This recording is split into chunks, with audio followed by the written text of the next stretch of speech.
Salam sejahtera bagi kita semua. Apa kabar Bapak Ibu Saudara sekalian? Mari kita belajar dari kitab Roma pasal 12 ayat yang ke-18. Saya akan bacakan bagi kita semua. Sedapat-dapatnya kalau hal itu bergantung padamu, hiduplah dalam perdamaian dengan semua orang. Yang saya baca ini adalah nasihat dari seorang rasul yang bernama Paulus. Kita tahu bersama, Paulus dijumpai langsung oleh Tuhan Yesus. Ketika dia dalam perjalanan menuju ke Damsyik, Yesus menjumpai dia, berdialog dengan dia. Paulus menjadi buta, tetapi kemudian Yesus menyembuhkannya melalui hambanya yang bernama Ananias. Nah, Rasul Paulus ini pada tahun 58 Masehi menulis surat kepada jemaat di kota Roma. Dan salah satu nasihatnya adalah hiduplah dalam perdamaian dengan semua orang. Kita tahu bersama kata perdamaian itu berakar dari kata damai. Dalam bahasa Latin, pax, arti harfiahnya persetujuan, diam, dan keselarasan. Harap kita mengingat tiga kata ini: persetujuan, diam, dan keselarasan. Persetujuan, diam, dan keselarasan. Jadi, untuk menggambarkan damai, kita harus mengingat tiga kata ini. Ya, persetujuan. Kalau ada yang bertikai, harus ada persetujuan atau kesepakatan dari dua orang yang bertikai. Itu tuh damai. Ya, damai juga arti harfiahnya adalah diam. Keadaan yang tidak ribut. Kalau ada keributan, itu bukan damai namanya. Yang ketiga, damai itu keselarasan. Antara hati dan pikiran selaras. Jika hati dan pikiran selaras, itu namanya damai. Jadi damai itu terbangun dari persetujuan.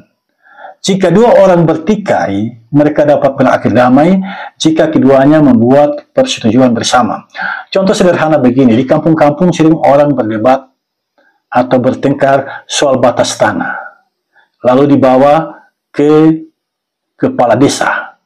Kepala desa mengurus dua orang yang bertikai ini, kemudian masing-masing dari yang bertikai ini datang dengan kebenarannya. Nah, kalau ini dibiarkan, maka tidak mungkin ada titik temu, tidak mungkin mereka berdamai. Maka dibangunlah percakapan.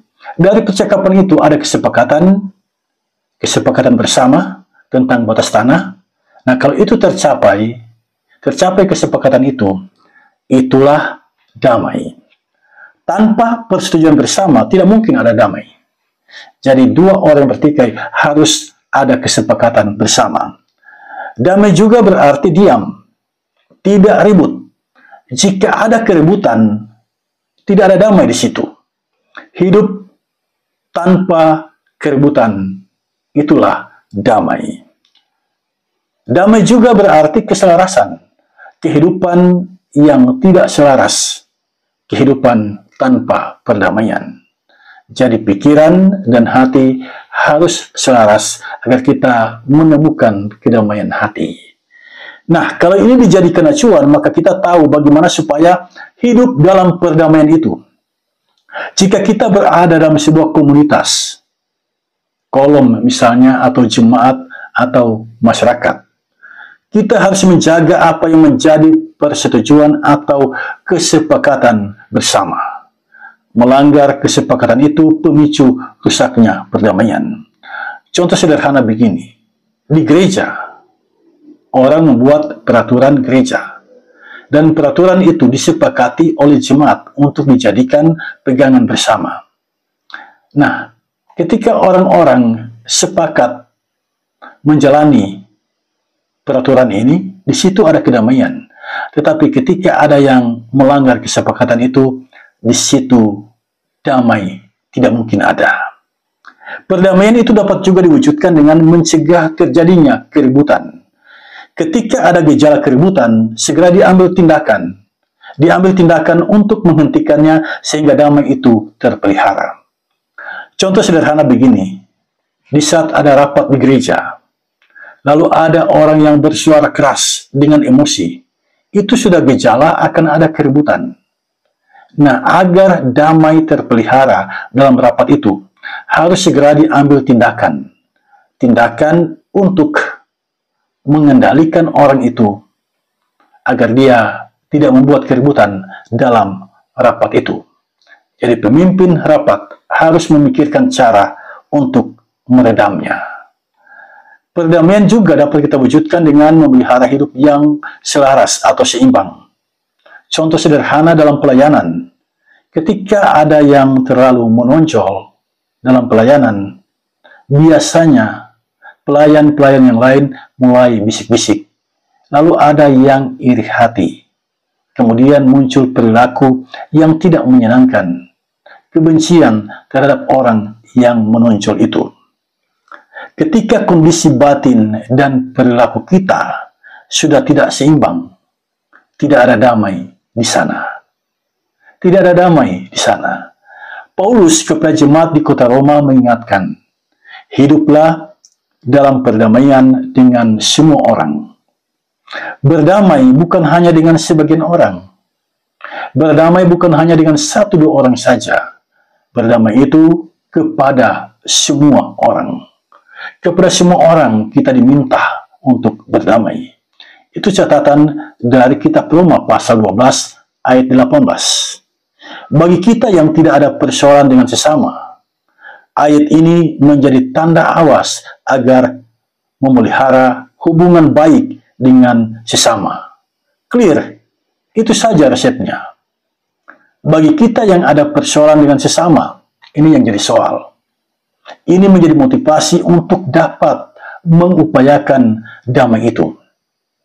Secara manusiawi, hal ini tidak mudah diwujudkan, terlebih bagi orang yang dilukai. Kecenderungan hati manusia membalas dendam, mata ganti mata, gigi ganti gigi. Orang yang terluka biasanya mengucapkan kalimat ini, sampai mati kita tidak akan berdamai dengan dia. Jadi berdamai dengan semua orang, hal yang mudah bagi yang tidak ada persoalan atau masalah dengan sesama. Tetapi bagi yang ada persoalan atau masalah dengan sesama, tunggu dulu. Ini tidak mudah. Butuh waktu, butuh keberanian, butuh perjuangan untuk mewujudkannya. Dalam Alkitab, Tuhan melarang kita membalas dendam. Tuhan tidak mengizinkan kita membalas dendam. Orang yang memusuhi kita, kasihi mereka dan doakan mereka. Kasihi mereka dan doakan mereka. Itu ajaran Tuhan Yesus dalam khotbahnya di bukit. Paulus pun menegaskan, pembalasan adalah hak Tuhan. Tunggu. Saya mau tanya kepada saudara. Saudara bisa menerima firman ini. Pembalasan adalah hak Tuhan. Bukan hak Anda. Pembalasan itu hak Tuhan. Harap digarisbawahi, bukan hak Anda. Saya mengajak kita berimajinasi. Ketika ada yang memfitnahmu, haruskah kita berlaku ikhlas dan menunggu balasan dari Tuhan? Ataukah kita melakukan klarifikasi dan membalas perbuatan orang yang memfitnah kita? Bukankah itu yang lebih masuk akal? Membalas orang yang memfitnah kita. Ternyata yang lebih masuk akal ini tidak sesuai dengan kehendak Tuhan. Yang lebih masuk akal ini tidak selalu sesuai dengan kehendak Tuhan. Tuhan menghendaki kita berdamai dengan semua orang. Tuhan menghendaki kita berdamai dengan siapapun. Karena itu jangan membalas kejahatan dengan kejahatan. Sebab ketika kita membalas, itu perang. Ketika perang, tidak ada damai di situ. dan mengakhiri perang bukanlah hal yang mudah. Ketika terjadi peperangan, lalu kita mau mengakhiri peperangan itu bukan hal yang mudah. Membutuhkan waktu yang lama. Bahkan ada yang berperang sampai akhir, tidak menemukan perdamaian itu. Paulus sadar betul akan hal ini. Karena itu dari rumah Gaius di kota Korintus, Paulus berpesan kepada jemaat di kota Roma, hiduplah dalam perdamaian dengan semua orang. Nasihat ini disuarakan oleh Paulus ketika ada informasi yang masuk ke telinganya. Di kota Roma terjadi perselisihan antara orang Yahudi dan orang Yunani. Paulus ingin kedua komunitas ini mengakhiri perselisihan dan hidup dalam perdamaian. Realitas perselisihan terjadi di kota Roma. Realitas perselisihan itu muncul kapan saja dan di mana saja. Dalam keluarga, suami istri berselisih. Dalam gereja, jemaat berselisih. Kalau kita membuka kitab 1 Korintus, di sana kita akan membaca perselisihan di tubuh jemaat Korintus. Di kantor, antar karyawan berselisih. Bahkan antar pendeta dan majelis pun, perselisihan itu tidak bisa dihindari. Dalam Alkitab kita membaca, Paulus berselisih dengan Kefas. Jadi, perselisihan itu sesungguhnya selalu muncul dalam kehidupan manusia. Perselisihan itu bagian dari dinamika hidup manusia. Jemaat di Korintus pernah berselisih, dan jemaat di mana kita hidup bukan tidak mungkin ada perselisihan di dalamnya. Untuk mengatasinya tidak mudah. Tidak mudah. Itulah sebabnya Paulus sebelum tiba pada nasihat hidup dalam perdamaian, Paulus mengatakan, sedapat-dapatnya jika hal itu bergantung padamu. Keputusan ada di tangan kita dan orang yang berselisih dengan kita.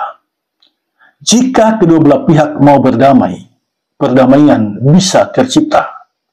Tetapi jika kedua belah pihak keras kepala, tegar tengkuk, dan membenarkan diri, tidak mungkin perdamaian itu terwujud. Sampai di sini jelas bagi kita, perdamaian itu membutuhkan kehendak baik, membutuhkan persetujuan bersama, membutuhkan keikhlasan untuk saling mengampuni. Demikian halnya dengan kita, jika kita memperjuangkan perdamaian dengan sesama, pintu gerbangnya adalah pengampunan. Seperti Kristus ketika dia berada di kayu salib di Bukit Golgota dan melihat orang-orang yang membenci dan hendak membunuhnya. Yesus mengucapkan kalimat ini, "Ya Bapa, ampunilah mereka, sebab mereka tidak tahu apa yang mereka perbuat." Yesus Kristus melepaskan pengampunan bagi orang-orang yang membencinya. Itulah teladan Kristus bagi kita. Pintu gerbang untuk menuju perdamaian adalah pengampunan. Tanpa saling mengampuni, tidak ada perdamaian. Amin.